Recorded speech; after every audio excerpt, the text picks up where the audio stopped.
Bonjour, je vais vous lire un extrait de Jade et les sacrés mystères de la vie par François Garagnon,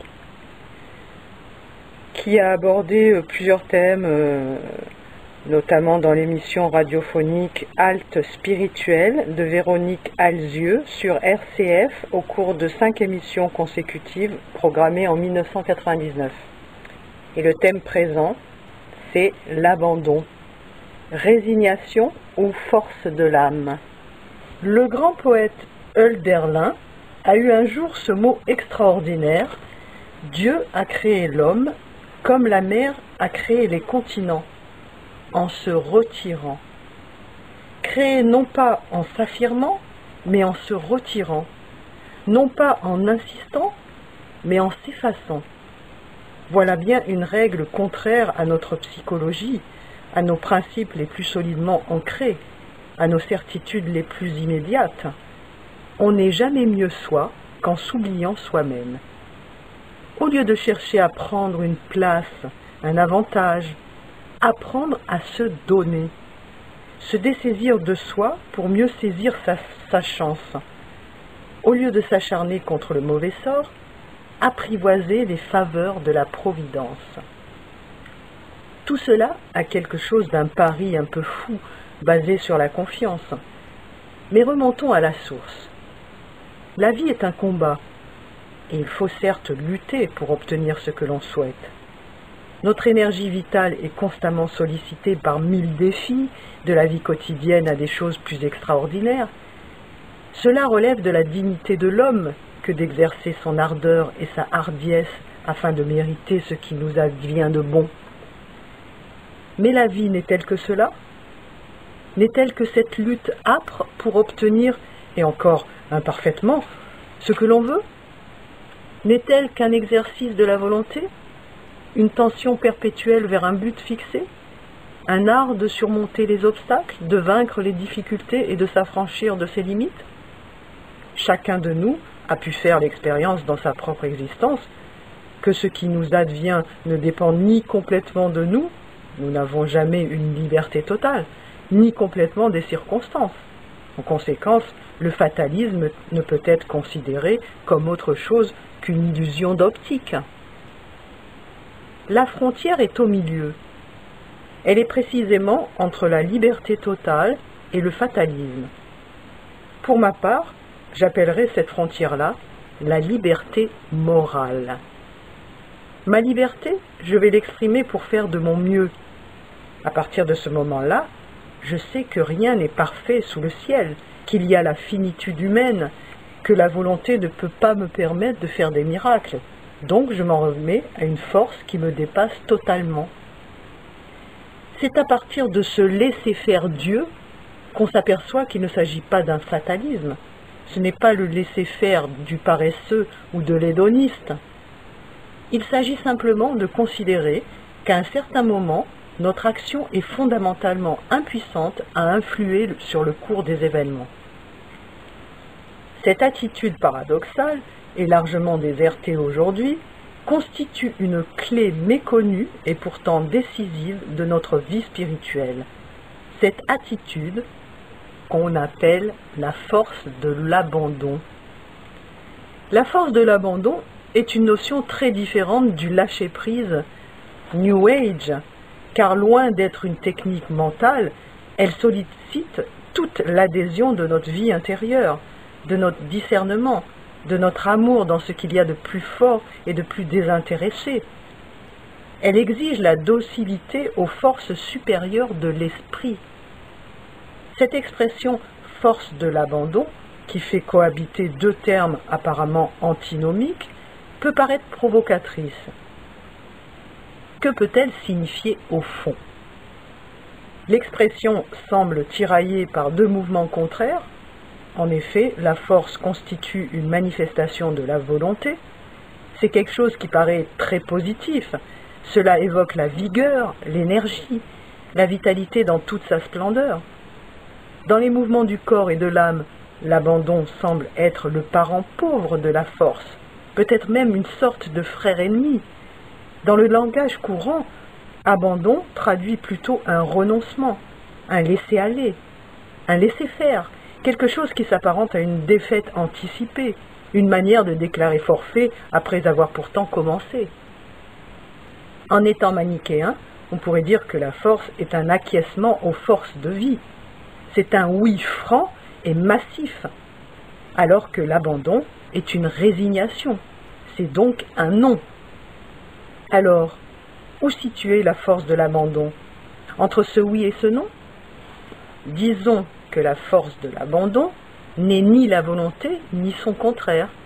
Elle n'est ni fatalisme, ni liberté totale. C'est un peu l'illustration du célèbre dicton populaire « Aide-toi et le ciel t'aidera ». D'abord faire de son mieux, c'est notre liberté à son plus haut degré, et ensuite, ce n'est jamais d'abord, sans quoi l'abandon serait précisément une forme de laisser-aller ou de paresse, ensuite, laisser faire Dieu, c'est-à-dire s'abandonner à quelque chose ou à quelqu'un qui nous dépasse. Ici intervient le discernement. De fait, il est nécessaire de distinguer ce qui est dans l'enceinte de nos facultés, dans les limites de notre volonté, et ce qui échappe à notre entendement, aux suites de conséquences qu'à un certain moment nous ne pouvons pas prévoir, puisque nous avons, face à l'événement, une forme de cécité. Notre éducation occidentale est imprégnée par le culte volontariste, le fameux « si tu veux, tu peux », qui a été quasiment érigé en principe éducatif premier. Ce point de vue s'accompagne d'une perspective utilitaire, c'est-à-dire qu'une action se doit d'être pourvue d'une finalité précise. Ces postulats ont du bon, bien entendu, notamment à l'heure où il s'agit de donner à l'enfant ou aux jeunes gens une armature morale et mentale qui leur permettra d'exercer leur sagacité, leur persévérance, leur énergie vitale, afin de passer de la virtualité d'un rêve à la concrétisation d'une action. Cela dit, la limite de ce raisonnement, c'est qu'il nous incite à ne compter que sur soi pour diriger le cours des événements. Il en résulte deux tendances néfastes, une estime excessive de soi et à l'opposé, un sentiment d'impuissance ou de culpabilisation. Dans ces deux cas, nous considérons que l'issue d'une situation dépend essentiellement de nous. Or, nous ne sommes pas seigneurs et maîtres de nos destinées. Nous en sommes les humbles serviteurs. Nous sentons intuitivement, même lorsque nous prétendons maîtriser notre vie, que quelque chose nous échappe, se joue en nous tout en se jouant de nous, et ne peut dépendre de notre seule volonté, aussi tenace soit-elle. Ce malaise, un philosophe existentialiste l'a énoncé en ces termes. On ne fait pas ce qu'on veut, et cependant on est responsable de ce que l'on est. D'une manière générale, nous avons trop misé sur la capacité qu'a l'homme d'inventer des solutions ex nihilo, au point d'exalter une forme d'anthropocentrisme. Cette suffisance provoque les mêmes dégâts que chez un enfant roi dont on a voulu faire le centre de l'univers. Il devient présomptueux, arrogant, capricieux, incapable de se remettre en question ou d'accepter ses erreurs, trépigne quand les événements lui résistent, se cramponne à ses possessions. Le résultat ? Il suffit d'observer l'évolution du monde pour constater qu'on assiste à une faillite de la volonté humaine. Corruption, incapacité de résoudre des problèmes liés au progrès, le chômage, la pollution, la gestion et la protection des ressources naturelles, limites ou dérives des idéologies, déroute des politiques. Tout cela comporte l'idée qu'il y a un immense malentendu sur la liberté, c'est-à-dire que l'usage de celle-ci peut s'avérer aléatoire, voire néfaste, peut-être même irrémédiablement destructrice. Bien entendu, il serait cynique de se réjouir d'un semblable constat, mais je ne pense pas qu'il faille désespérer en se disant que l'évolution des temps modernes nous mène à la catastrophe, même si la beauté la vérité, l'harmonie, les chances de fraternité sont malmenées. Je pense qu'au contraire, nous sommes en train d'expérimenter le fait, à ce stade de l'histoire de l'humanité, que l'homme, livré à sa seule volonté, ne peut arriver d'une part à créer un paradis sur terre et d'autre part encore moins à juguler les problèmes qui touchent ses semblables. Nous en arrivons à la conclusion que par sa propre volonté, l'homme ne peut établir une société parfaite. D'ailleurs, toutes les tentatives de société parfaite mènent aux hérésies qui ont marqué notre histoire, à travers les guerres, les totalitarismes, les exclusivismes. Il faut donc chercher ailleurs, ou plus haut. Dans un vieux manuscrit paru en 1494, Das Narrenschuf, la nef des fous, Sébastien Brandt affirme que si Dieu devait agir selon nos volontés, tout irait de travers et nous aurions bien plus à en pleurer qu'à en rire. Pourquoi l'homme a-t-il tant de difficultés à créer pour lui et autour de lui un bonheur ou simplement une harmonie durable? Le défaut de notre cuirasse, c'est que nous ne savons pas regarder au loin. Nous gardons toujours le nez sur l'événement. Si nous avions à choisir les événements qui nous arrivent, il est probable que nous serions amenés à éviter soigneusement les épreuves, les échecs, tous ces événements a priori négatifs, qu'aucune personne ne souhaite pour son propre sort, et qui constituent pourtant le terreau de notre accomplissement. Nous sommes tentés de nous réserver d'emblée la meilleure part, en voulant faire l'économie des chemins difficiles, voire en prenant des raccourcis. Rilke, pourtant, l'avait pressenti. Nous savons peu de choses, mais qu'il faille nous en tenir au difficile, c'est une certitude qui ne doit pas nous quitter. Fin de citation. Nous sommes aveugles de tout l'avenir, à la fois celui du monde et celui de notre propre destinée. La seule solution, si tant est qu'il y ait problème, c'est de s'abandonner avec confiance à la volonté de Dieu, puisque celle-ci se confond avec le souverain bien. Venons-en à l'effacement. Quel mot curieux! Au sens propre du terme, effacer, c'est faire disparaître. Comment dès lors prétendre que l'effacement permet de souligner le sens de son existence? Tentons une image, celle du sculpteur. Son art consiste non pas à construire, mais à enlever. Il efface de la matière pour finalement faire jaillir la forme, l'œuvre d'art, la sculpture. Il efface pour révéler. Voilà un peu ce qui est attendu de nous, devenir sculpteur de notre vie en s'effaçant, en simplifiant notre relation au monde réel pour mieux faire jaillir notre être profond. La notion d'effacement est indissociable de la notion de service.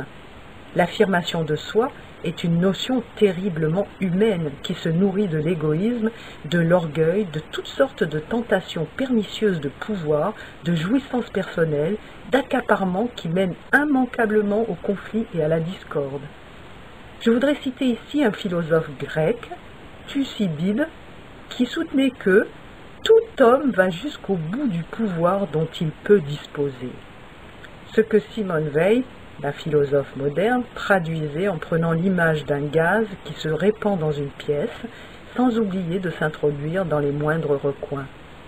Tout homme va jusqu'au bout du pouvoir dont il peut disposer.